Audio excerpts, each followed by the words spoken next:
Thank you, Mr. Chairman. I have two questions. First for Dr. Walensky and then for Dr. Fauci. Over the last 2 decades, HHS has issued only 4 public health emergency declarations: H1N1, Zika, opioid crisis, and COVID-19. On August 2nd, declared monkeypox a nationwide public health emergency. Of the over 20,000 people diagnosed with monkeypox, since May of 2022, there's been 1 fatality.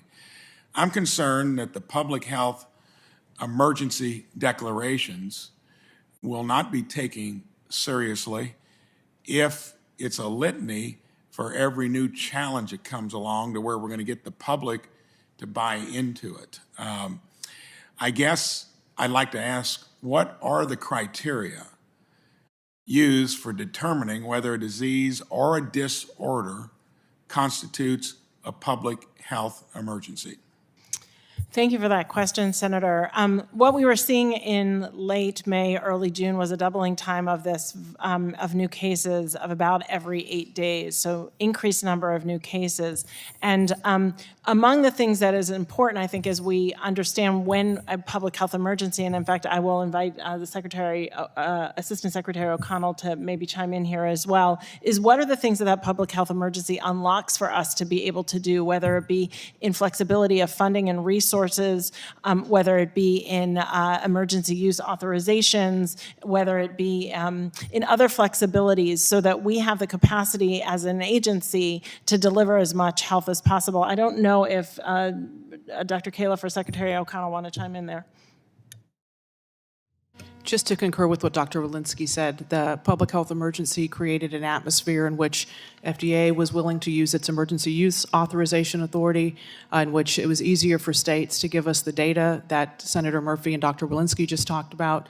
It makes it easier for local public health departments to shuffle employees around in order to put them towards the current response. So it created some flexibilities. It was also an important signal to the community that we were paying attention, that this is an emergency in our view, and that we want to provide as much countermeasures and response mechanisms as possible. It also aligned with what WHO did. It declared a public health emergency of international concern. We have the most cases in the world, so it was consistent with what their determination was. Ultimately, it's the Secretary's decision, and he made that decision in August, as you said. Senator Braun, I would just chime in quickly.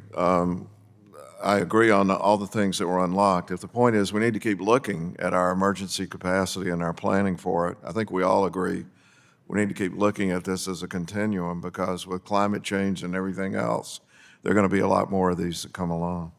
And I basically agree with that conscientiousness, that kind of a being ready for it. But you do have to keep in mind that if it does enter some type of sequence where it gets dismissed because it's being declared too often, to me it looks like you'd want to, develop some criteria that, I know it's difficult to get everything into a subset, but I worry about how people will view it if it's a litany of public health crises, when we went through the COVID-19 journey, learned so much about it along the way. And of course, it was the last time, I think, Dr. Fauci, you and I spoke, we were talking about shutting down the economy, and you said that, we did that out of uncertainty. We probably never would want to do that again, and that cost trillions and trillions of dollars along the way.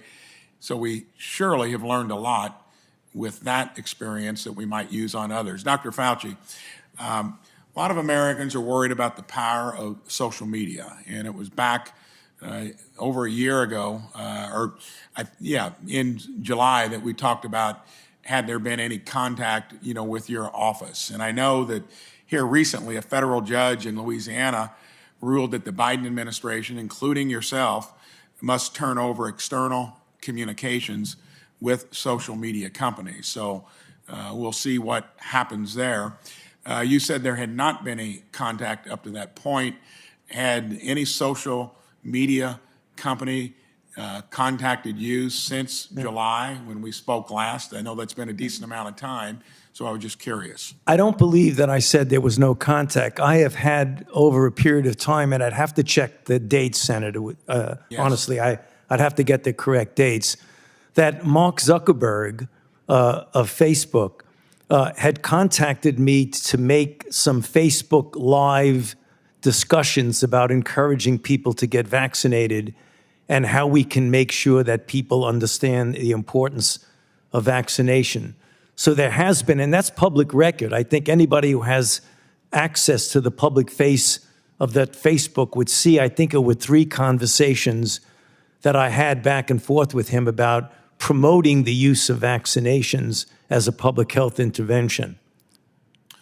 And I think on that particular public health advice about the benefits of a vaccine, it's probably not where that contention arises. I want to narrow in on this, and it would be the original discussion of where it came from, the leak, and then they used, from a lab or, from a wet market. And was there ever discussion on that? And to me, that's a different kind of issue To my knowledge, there was not. I mean, I want to make sure I get correct your question. If the question is, do we influencing social media in any way, the answer is a categorically no at that. And any communications that are made in that regard, as far as I'm concerned, are an open book and available.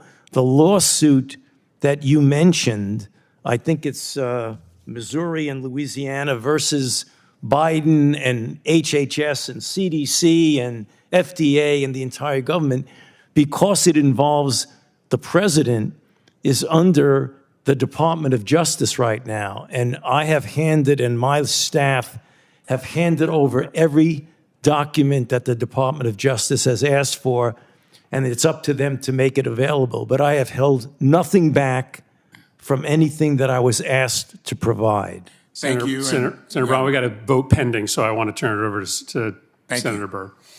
Thank you, Senator Burr.